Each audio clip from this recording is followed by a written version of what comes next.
This hour of the Costa Report is brought to you by IBM. Big data at the speed of business. Welcome to the Costa Report. I'm Rebecca Costa, and thank you for joining me for another 2 hours of Straight Talk Radio. I want to welcome members of our military who are joining the program from remote outposts over the internet today, and extend a special welcome to new listeners tuning into radio stations from coast to coast in all 50 states. Thank you for making us part of your news week.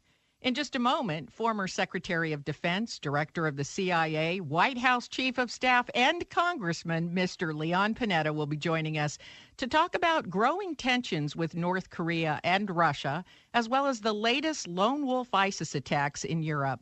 But before Mr. Panetta joins us, as is my custom each week, let me tell you a little about his background. Leon Edward Panetta was born in Monterey, California, and earned his undergraduate and law degrees from Santa Clara University. Shortly after law school, Panetta joined the United States Army, where he became an officer in military intelligence. Panetta's political career started when he became a legislative assistant to Senator Thomas Kuechel, and later assistant to Robert Finch, Secretary of the U.S. Department of Health, Education, and Welfare under President Nixon. In 1970, Panetta went to work for the mayor of New York City, and then he returned to his home in Monterey to practice law. A year later, Panetta turned in his Republican ID card to become a registered Democrat, and by 1976, he was elected to the United States Congress. From here, Panetta went on to become chair of the House Budget Committee, director of the Office of Management and Budget, and White House Chief of Staff for President Clinton. In 2009, President Obama nominated Panetta to be director of the CIA, and he was easily confirmed by the Senate. But you may know Panetta best for his role as Secretary of Defense, as well as finding and eliminating Osama bin Laden. Though Mr. Panetta stepped down from his position in 2013, he and his wife, Sylvia Panetta, currently operate the Panetta Institute for Public Policy, a nonpartisan organization which encourages young people to enter public service, a worthwhile endeavor to which Mr. Panetta has devoted his entire career. It's my pleasure to welcome to the Costa Report former Secretary of Defense and Director of the CIA, Mr. Leon Panetta. Thank you for joining us, Mr. Panetta. Nice to be with you, Rebecca.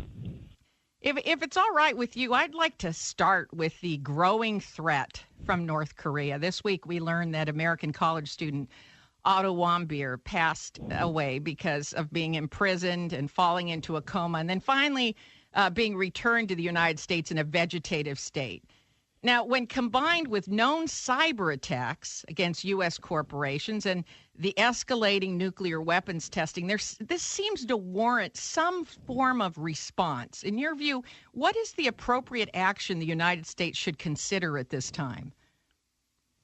Well, you're right that North Korea is, in a very dangerous world filled with a number of flashpoints, is probably one of the more serious threats that we confront because of their missile development, because they have nuclear weapons, because they are a nation that really does not respect international rules. They have a leader who is unpredictable and uncertain. And when you put that all together, it obviously represents a great deal of concern, not to mention the way they treated, obviously, this U.S. citizen. And there's not much question that whatever happened to him happened while he was prisoner in North Korea. I think it's important for the United States to be very clear with North Korea that this is unacceptable, to not only obviously diplomatically make protests and condemn what happened here, but I think in addition to that, to take steps that would increase sanctions against North Korea and to get China to agree to implement those sanctions as well, to try to get China to put additional pressure on North Korea to basically recognize the importance of abiding by international rules. And in addition to that, I think continuing to strengthen our military position in South Korea, in that region, in supporting both Japan South Korea, and other countries in the Pacific region to make very clear that that we are not going to tolerate any kind of aggression by North Korea. I think all of those steps are required in order to, again, send a clear signal to North Korea that what they have done and what they are doing is unacceptable. Leaders on both sides of the aisle seem to feel that China is key to containing North Korean aggression, but I wonder if this is realistic, particularly given the fact that China and the U.S. aren't on the same page when it comes to Korea. The last thing China wants is a unified democratic Korea with U.S. troops on China's border. So how motivated do you think China is to rein in North Korea? Well, that's the question that not only this president but other past presidents have been asking for a long time. I think there was always a sense that the one country that could really bring pressure on North Korea to reform itself would be China. But frankly, when you look at the history of what China has done, well, occasionally as the pressures increase, they do try to bring pressure on North Korea. It has not been very effective at changing the path that North Korea is on. And it's for a lot of reasons. In particular, China is not interested in a unified Korea. They don't particularly like the regime in North Korea, but at the same time, they also don't want to create greater instability on their border. They don't like them, but it's an enemy that they at least know, and so they really do hesitate to bring the kind of pressure that would be necessary to get North Korea to change its ways. So, we can continue to do it, and I think we should. I think we have to continue to make clear to China that they have some serious responsibility here. But I think at the same time, we've got to realize that we need to increase our military strength in that region. We need to increase pressures in other ways, both overt and covert, to make clear that we are not going to simply stand back and allow North Korea to proceed to threaten the United States and other countries in the Pacific region. What about the idea that's been floated around that we do the exact opposite, that we withdraw U.S. troops in South Korea in order for China not to feel as though there would be a threat that the U.S. would expand should there be a unified Korea? Well, I think that would be a risk that I would not recommend we take at this point in time. I mean, it's been 60 years since the Korean War has ended. Yes, I know. My father fought in the Korean War. Yeah, he was an Air Force pilot. It is. It's been a long time, and very frankly, it's been a period where we've gone through ups and downs with North Korea.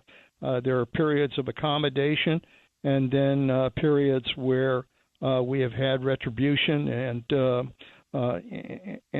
and really threatened the possibility of some kind of misjudgment that could lead to conflict. So we've gone through a number of those different periods. But the reality is that the force we have in South Korea, our military presence there, the strength of South Korea, the strength of Japan, and our presence in Japan as well, has acted as a very effective deterrence in terms of North Korea. The reality is that North Korea has to think twice about taking any kind of provocative action, because if they do, it is the end of the regime, and they know that. And the only reason they know that is because of the strength that we have in that region. So I would not want to weaken that position at this point, particularly in light of the aggressive things that they're doing. Mm-hmm. Right now, we have to take our first break, but stay where you are. We'll be right back after these important messages with more from Leon Panetta. You're listening to the Costa Report.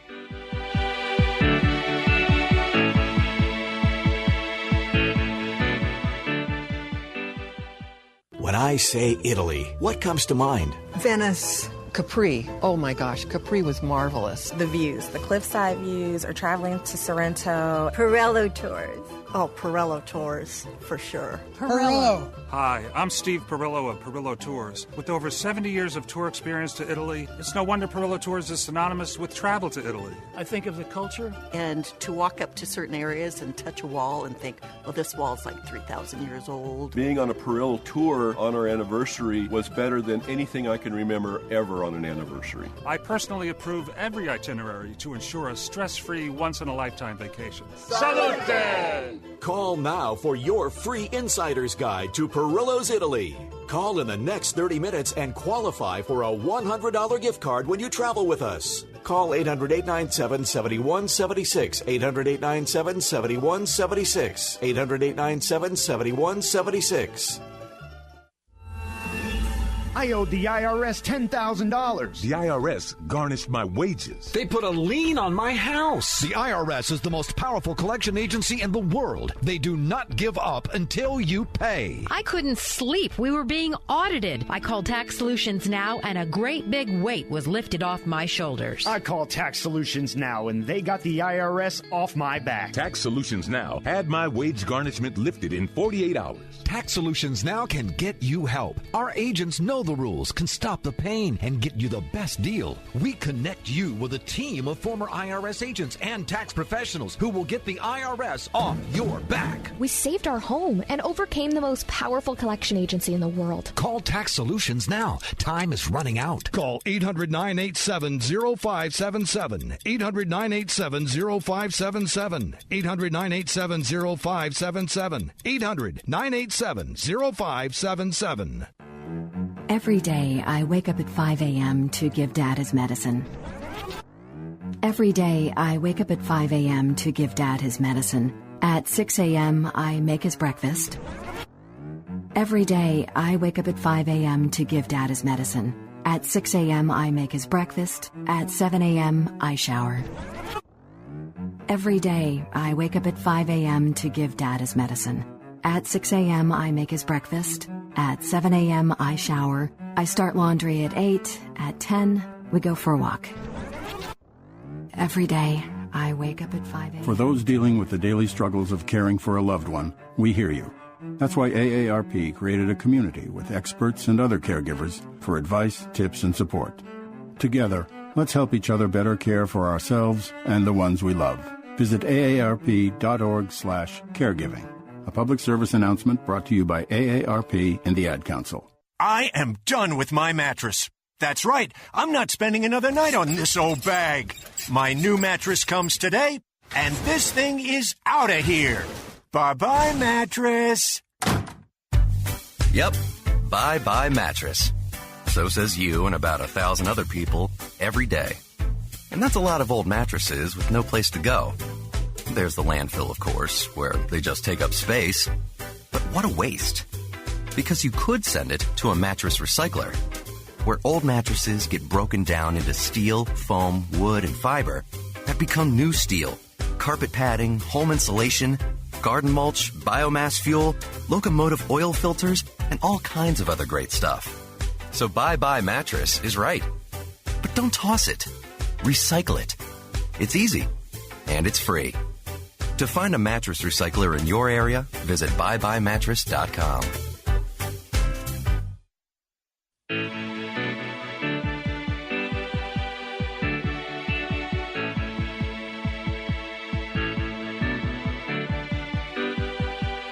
Welcome back to the Costa Report. I'm Rebecca Costa, and my guest today is former Secretary of Defense and Director of the CIA, Mr. Leon Panetta. And before the break, you were saying that the strength of the U.S. military presence in South Korea and Japan and elsewhere, and the support of our allies, has been a deterrent to North Korean aggression. But many experts feel that that deterrence is failing based on the fact that North Korea continues to pursue nuclear weaponry in spite of the severe sanctions and warnings. Well, I think it is important once we have that strong deterrence in place to begin to push in other ways to try to see if we can't get North Korea to move in a better direction. look, we are in many ways at a stalemate right now in North Korea. The fact is that we could very well wipe out North Korea militarily, but it would come at a pretty high cost. North Korea, Seoul is just 20 miles from the North Korean border. They would clearly go ahead and attack Seoul and create huge numbers of casualties, not to mention the possibility of a nuclear war. I mean, we're talking millions of casualties in Seoul. That's correct. That's exactly right. And so recognizing that, this North Korea is going to have to go in one of two directions. One, it will either collapse just because of its inner weaknesses, which hasn't happened, obviously, up to this point. Two, that North Korea decides that it is going to negotiate some kind of freeze on its nuclear and missile capability in exchange for some kind of economic aid. Three, that ultimately the South Korea and North Korea agree to some kind of unification, which is still probably a long shot depending on the situation in North Korea. And then lastly, that there's some kind of conflict that takes place. So, those are the options. And obviously the most effective option at this point would be to try to do everything possible to move North Korea to the negotiating table to see whether or not we can find some kind of common sense approach to trying to resolve our differences. You mentioned sanctions a little bit earlier and stepping up those sanctions and possibly having China participate in the sanctions themselves. What do you say to folks that claim that economic sanctions make nations desperate and desperate nations do desperate things? Is there a point at which economic sanctions begin to backfire? Well, that's been a long-standing debate when it comes to the use of sanctions. On the other hand, the fact is that if you really have enforceable sanctions in place that do squeeze a country economically, and probably the example of that is the countries that joined the United States in implementing sanctions on Iran. The reality is that was a very effective set of sanctions that clearly weakened Iran's economy and forced them to negotiations.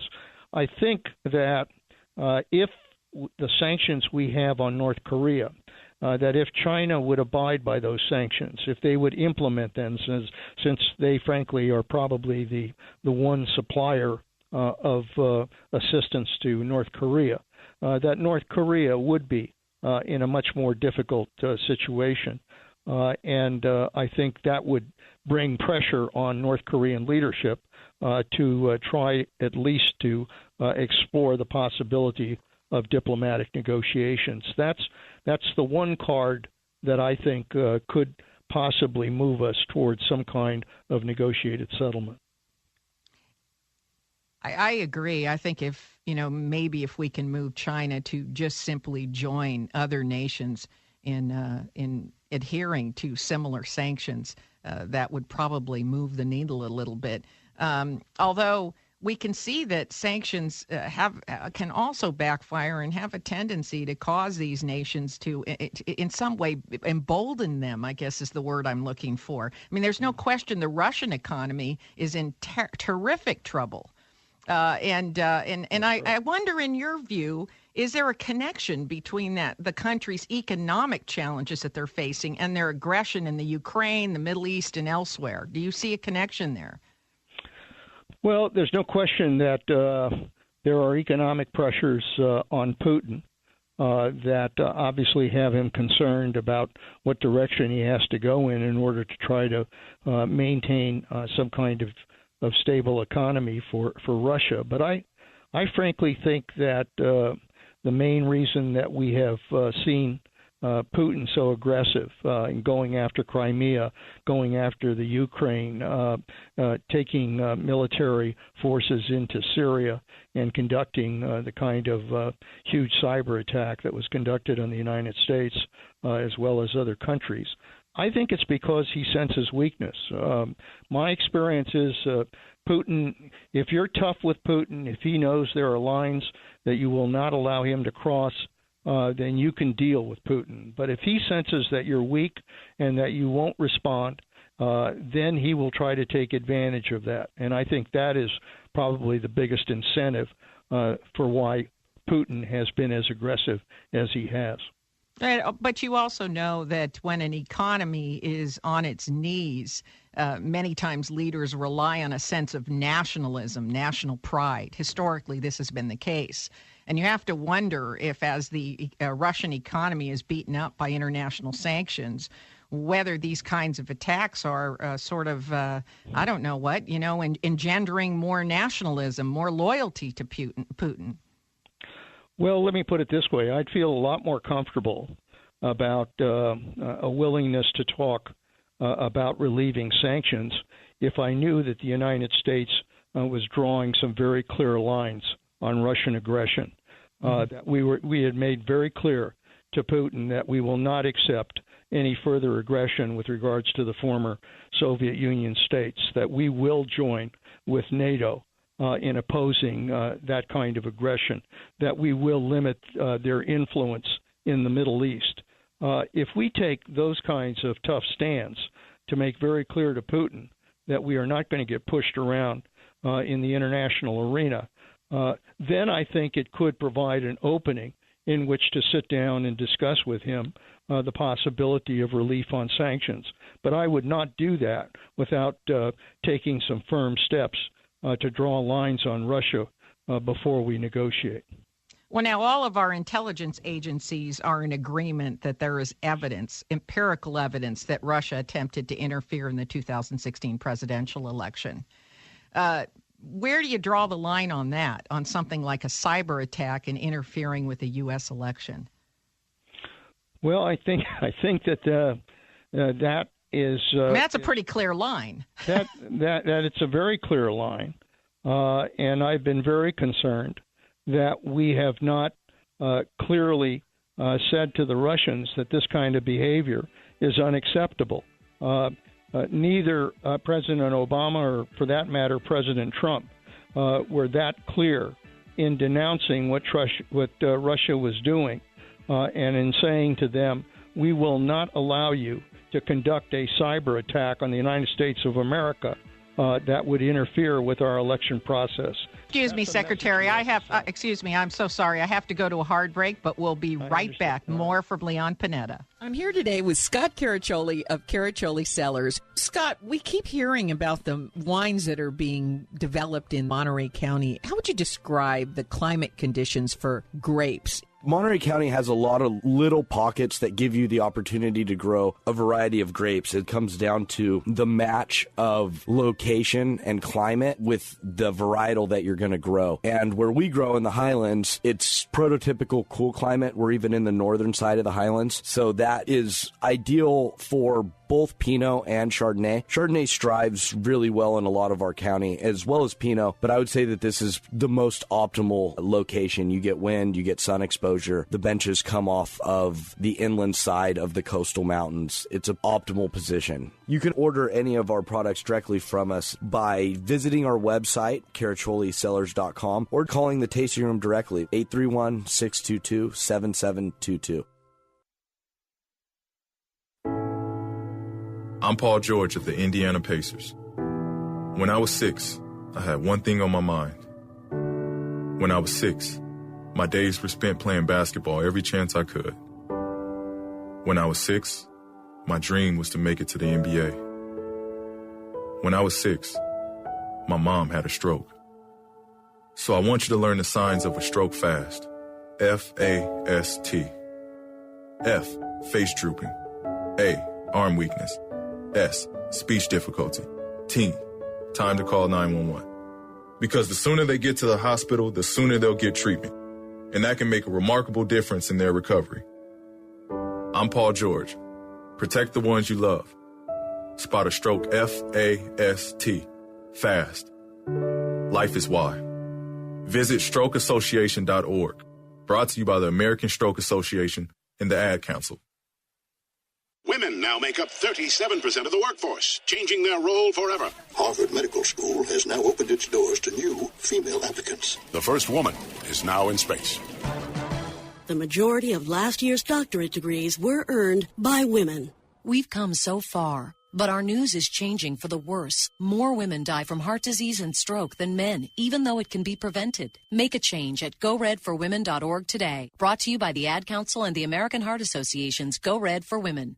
Okay, what are you wearing right now? Nothing. That's right. So Mommy's going to teach you how to dress yourself. Underwear always comes first, name tag at the back, then pants, then shirt. Get the first button in the right hole or you have to start all over. Socks going first, then shoes, right on right, left on left. With shoelaces, just take the ends, cross them over, switch the loops, the rabbit goes down the hole, pull tight, and you're left with bunny ears. Got it?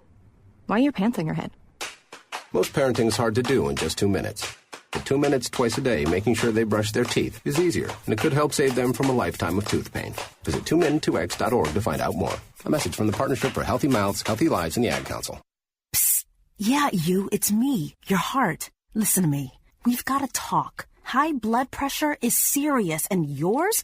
Whoa. What happened to us? We used to be so much more active. But lately, you've been ignoring me. I know you think I'm just gonna keep ticking away forever, but you're wrong. You can do so much more to control your high blood pressure. Doing the minimum isn't doing enough. I'm under a lot of pressure and can quit whenever I want. Bet you didn't know that. But I like my job. Just treat me better. Check on me. Give me something green to nibble on every once in a while. And maybe we can do some exercise on occasion. Let's get to it. After all, we're in this together.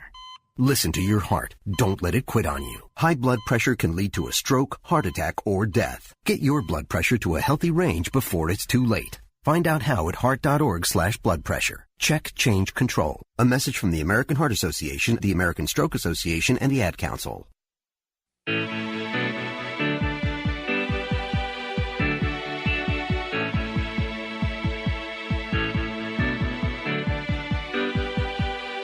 Welcome back to the Costa Report. I'm Rebecca Costa, and if you're just joining us today, my guest is Mr. Leon Panetta. And before we went to break, you were making the point that you don't feel that the United States has been strong or clear enough with Putin that any interference in U.S. elections will not be tolerated. I apologize. I had to take a hard break, but I wanted to offer you an opportunity to finish that thought.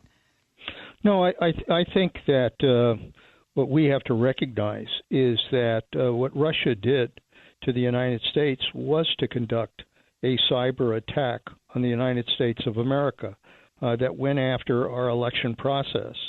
This is an adversary. And for them to conduct that kind of attack that goes directly at our freedoms in this country and at our election process is frankly, as far as I'm concerned, an act of aggression against the United States of America. If we were attacked in any other way by Russia, we would respond. And I think in this instance, we were attacked, admittedly using cyber attacks, but nevertheless attacked. And for that reason, I think we have to respond in the sense of making clear that we will not accept this kind of behavior and that indeed we have the capability to respond in kind if we want to. So what is the remedy if Russia continues to meddle or launch cyber attacks? Do we launch our own cyber attacks? I mean, is there any chance that we're in fact retaliating against Russia in ways the administration has just chosen not to make public? Well, I would hope that we are, because frankly, the best defense to cyber is not just a good defense to try to prevent those kinds of attacks, but it's also having a good offense and the ability to, in fact, go after their systems using our cyber capabilities. I don't know whether that's the case or not, but I would hope that we would be smart enough that if we are attacked, not only do we defend against those kinds of attacks, but we make clear to them that we will use the same kind of technology to go after their capabilities as well. So you would be in favor of a counterstrike of equal measure in terms of a cyber attack? I would be in favor of making very clear to the Russians that we're going to fight fire with fire. Well, that makes perfect sense. In fact, that might make too much sense. Now, switching gears again, we've heard testimony now from Comey and Sessions regarding the investigation into whether there was collusion between members of the administration and Russia. And there have been some unusual revelations, such as the instance when the president dismissed others to speak to Comey one-on-one. But it's also clear that no one informed the president that this was not protocol. We now know that. Am I wrong to suggest that some of these revelations could be painted either way? Oh, I don't think there's any question. I mean, one of the concerns I've had about this White House is the fact that the president has not hired anyone in the White House with past White House experience or congressional experience. That the people who are in key positions have never had any experience working in the White House or working in Washington, D.C. I think if you're president of the United States, you want to make sure that you're abiding by the law, you're abiding by the important standards and procedures that a president has to abide by in order to not only protect the presidency but to protect our country. And I just have a feeling that he has not received the kind of staff support that he should as president of the United States. I almost wish President Trump would hire a White House docent or something to sort of advise him on what is standard protocol. You know, you can't call the FBI director in and excuse his boss and everybody else to have private conversations. I mean, when you walk into a new job, it's not clear what is protocol. You just don't really know. And I think that so much of this could, I think, if it were a different type of president, could be chalked up to just lack of experience. Well, Rebecca, I worked for two presidents, and one was former governor of Arkansas, the other a former United States senator. They had some experience, obviously, in Washington, but I have to tell you that they, too, had a sharp learning curve in terms of the presidency and the steps that they should or should not take. But they had a lot of staff support to help provide that guidance. They were careful about making sure that they were fully briefed on the operations there and on the protocol that you should follow. And I think it's important for this president, in order to be able to do what he has to do as president of the United States, in the very least he ought to have people around him that know what the hell they're doing. Yeah, and people that will speak up and be able to say to the president, this isn't standard and actually this is not appropriate. I think that it's very difficult sometimes when you have a strong personality as a boss to, there are other factors that come into play, and it's very difficult to say to your boss, actually this isn't appropriate and this isn't how things are done. And not everybody's comfortable doing that. And that was pretty clear, I think, in the Comey testimony. But let me ask you this. Where does this Russian investigation go from here? Because I don't really see any tangible, empirical, prosecutable evidence coming forward. I see a lot of things that don't sound right, but I'm a technician. I'm a scientist by training. So I'm looking for that empirical data, and I just don't find it. Well, I think it's really going to be in the hands of the special counsel. I mean, I know that there are committees looking at various issues here, but frankly, I think it's really in the hands of the special counsel and the FBI to fully investigate all of the issues involved with this Russian investigation. As you were listening to the testimony, as you were listening to the testimony of Comey and Sessions and others, was there anything that jumped out at you that was particularly disturbing that I may have missed?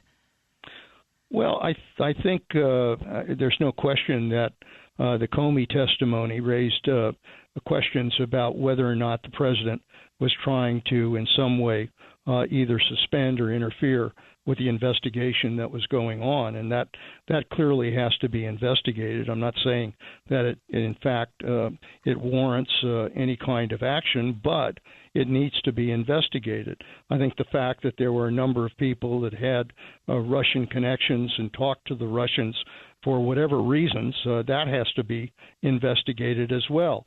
And in addition to that, I think the whole Russian interference in our election process has to be investigated as well. So it's important for the United States to be able to find the truth.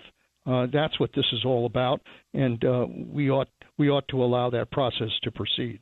Mm-hmm. But in your view, did anything rise to the level? I mean, because you are not only an experienced Washingtonian, right, an experienced leader, and have had direct White House experience, you're also a lawyer. Did you find anything that rose to, evidence, the level of evidence? I really looked, and I couldn't find anything. Well, I guess you have to determine whether or not the evidence that was provided could be corroborated. I mean, the fact that the president... Well, we now know there's no tapes, so I don't know how you corroborate. Well, frankly, that's another concern. I mean, I am concerned that the president, who needs... I mean, the only coin of the realm in the presidency is the trust of the American people, yes, and the ability to speak the truth to the American people. And when the president says he has tapes and then a few weeks later says he doesn't have tapes, when he says that President Obama wiretapped him and then there's no evidence to support that, I just think that he's got to be careful, because he is basically weakening his position as President of the United States by doing that. Well, he certainly likes to keep us guessing. We're going to take another scheduled break. When we return, we'll find out why Mr. Panetta is concerned that we may be turning into the United States of self-interest. You're listening to the Costa Report.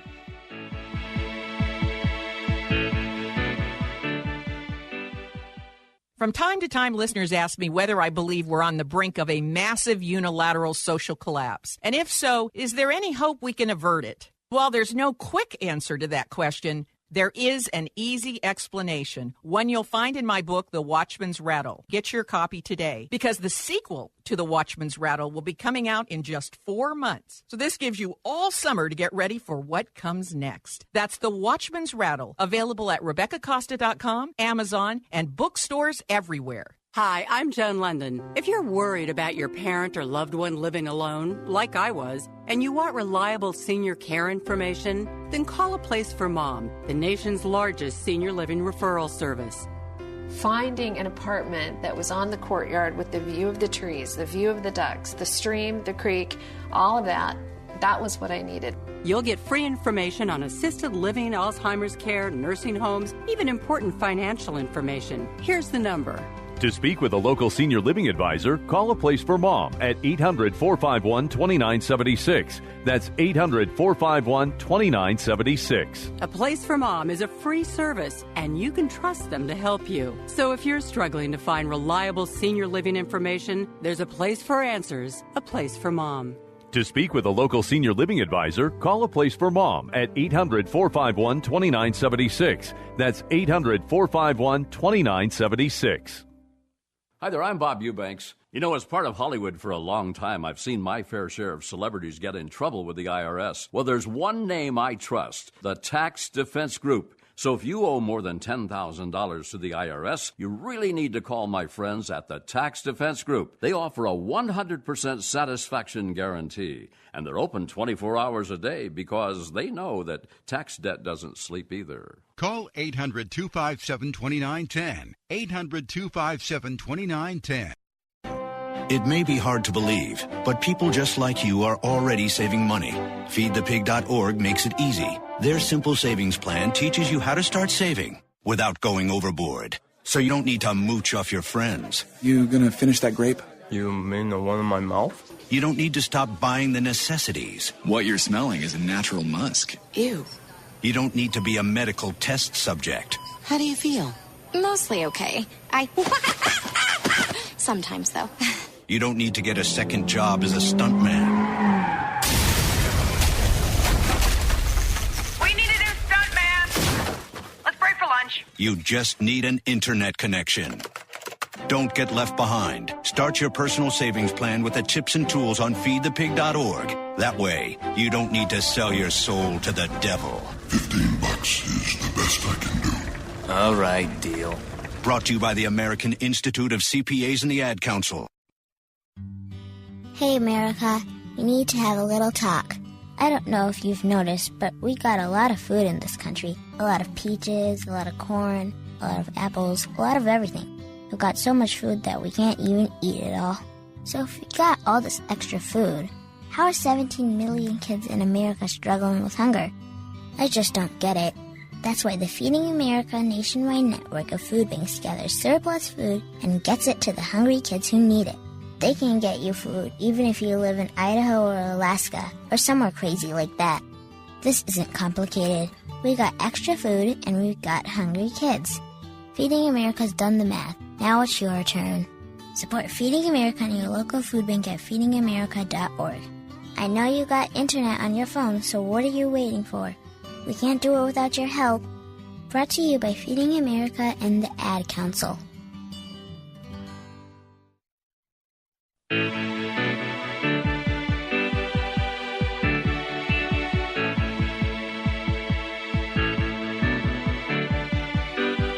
Welcome back to the Costa Report. I'm Rebecca Costa, and if you're just joining us, my guest today is Leon Panetta. Mr. Panetta, you recently wrote an editorial titled The United States of Self-Interest, which I personally found extremely moving. I was wondering if you would mind telling our audience about that article and what compelled you to write it.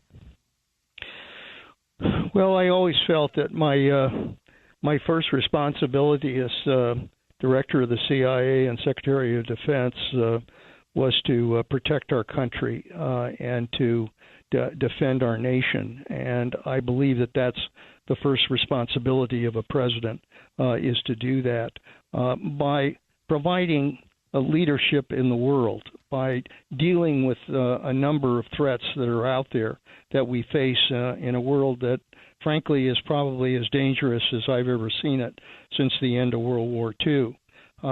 And the responsibility now is to provide that leadership. And I get the sense that there's a sense of withdrawing from that world into what's been termed kind of Fortress America.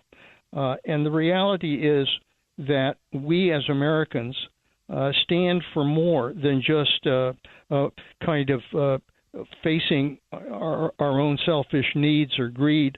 What we stand for is represented in the preamble to our Constitution, which is that we are a country that believes in justice and a common defense, that we believe in the general welfare, that we believe in certain moral responsibilities, that we believe in leading. And I think we need to recognize that if we are to deal with the threats that we're facing in this difficult world, that the United States has to provide that kind of leadership if we're to defend ourselves. So you don't want to see the United States withdraw as a leader. On the other hand, the president ran on a campaign and won the election on a platform of putting America first. So I guess my question is that the same as self-interest, or is that a matter of not putting America in the position where we're sacrificing to our own detriment? I mean, there's a fine line there between leading the world and picking up the tab for that, right, to our own detriment, and then on the other hand, looking out for our interest. And I wonder what that balance is. Well, I don't think that we have to choose between whether or not we're going to provide world leadership and whether or not we're going to take care of our own country. I don't think we have to make that choice. But I think we have been. We've been taking care of the world, and to some extent, look at the debt we've run up. Well, I mean, it's astronomical. That's an issue of leadership. It isn't an issue of of the United States having somehow to withdraw from its responsibilities in order to somehow be able to face the challenges we have here at home. We've had presidents like Ronald Reagan that have provided world leadership and at the same time dealt with the needs of our country. It's a question of leadership. It isn't a question of abandoning our responsibilities. So do you feel that the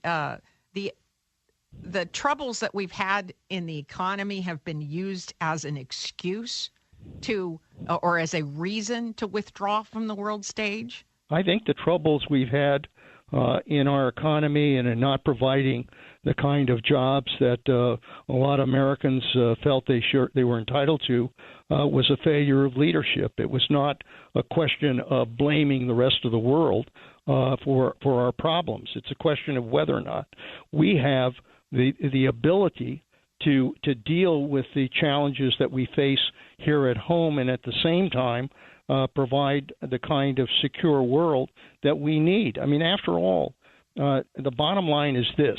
If the United States is not providing leadership in the world, nobody else will. And we are the ones who will pay the price for that failure of leadership. We saw that happen in Iraq. When there was no leadership to deal with Iraq, ISIS developed, and ISIS became a threat to our country. That means we have to go there and now deal with that threat. We cannot avoid the threats to our national security by running and putting our head in the sand in this country. We've got to be leaders not only in this country, but in the world as well.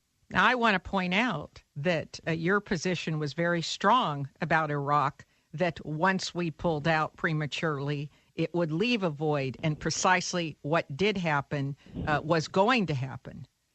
That's right. I mean, you made this position very clear. I did, and I think we recognize that the result is that we could not just run and hide from that responsibility, because what happened was that a terrorist offshoot of Al-Qaeda, ISIS, developed. They gained strength, and they started conducting attacks in Europe and in our country. So if we're willing to work with others, if we're willing to, look, we can't take care of this by ourselves. We've got to be able to develop alliances. We have to work with our partners in the Middle East. We have to work with our partners in Europe and in Asia to be able to deal with the threats in the world that we face today. That means that whoever is president of the United States has to recognize that as commander-in-chief, his responsibility is to provide that leadership and not simply try to walk away from it.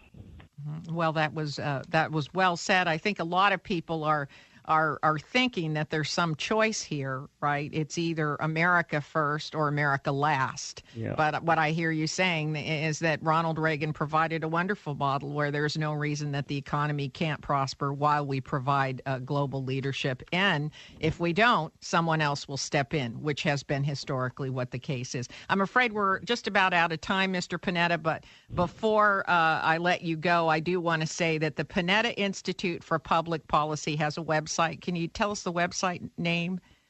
Yeah, if you just look up Panetta Institute, you'll find our website. And what we try to do is inspire young people to get involved in public service. We think it's important for our democracy to make sure that young people participate. And I will tell you have a wicked lecture series, which I have to say, when I was living in Monterey, I never missed a single lecture. Fantastic. You had people from the left and people from the right. You put them on a stage and you let them talk. That's and it right. was a fabulous, fabulous lecture series. I'm afraid we are out of time, but before we say goodbye, let me take this opportunity to thank you and Sylvia for your lifetime of service to our country. Thank you for taking time to be with us today. Thank you, and thank your listeners.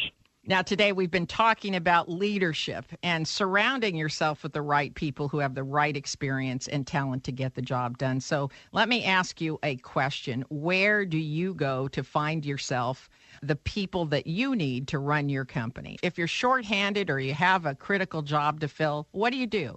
Well, that's where ZipRecruiter can help. With ZipRecruiter.com, you can post your job to 100-plus job sites with just one click. Then powerful technology matches the right person to your job. And you can imagine how much time you save by posting your job one time and then having it appear on 100 job sites. Never mind how much you increase the odds of locating that perfect person for your opening. This is why ZipRecruiter is different and used by thousands of businesses, both small and large. Unlike other job sites, ZipRecruiter doesn't depend on candidates finding you. It finds them. In fact, over 80% of jobs posted on ZipRecruiter locate a qualified candidate in just 24 hours. So you can fill that job in one day. So ZipRecruiter is not only thorough, it's also fast. No more juggling emails or calls to your office. Simply screen, rate, and manage candidates all in one place with ZipRecruiter's easy-to-use dashboard. Find out today why ZipRecruiter has been used by businesses of every size to fill the most qualified job candidates with immediate results. And it doesn't matter what kind of a job you have. You could have a job as a waitress, a nurse, an IT professional, a negotiator, a salesperson. Doesn't matter what the job is. You want to get it up on 100 sites so that you have a good field of individuals to choose from. And that's what ZipRecruiter does for you. And I'll tell you something, here at the Costa Report, the reason we're able to deliver quality programming like you heard today is simply because we use ZipRecruiter. Right now, listeners can post jobs free on ZipRecruiter by going to ZipRecruiter.com/Rebecca. That's ZipRecruiter.com/Rebecca. One more time to try it for free. Go to ZipRecruiter.com/Rebecca. And that wraps up our first hour. I promised listeners that I'd get him on our program, and now we have. My guest next week is former Chief Financial Officer of Pixar, Mr. Lawrence Levy. So don't miss Lawrence Levy next week right here on the only program that puts policy ahead of politics. You're listening to the Costa Report.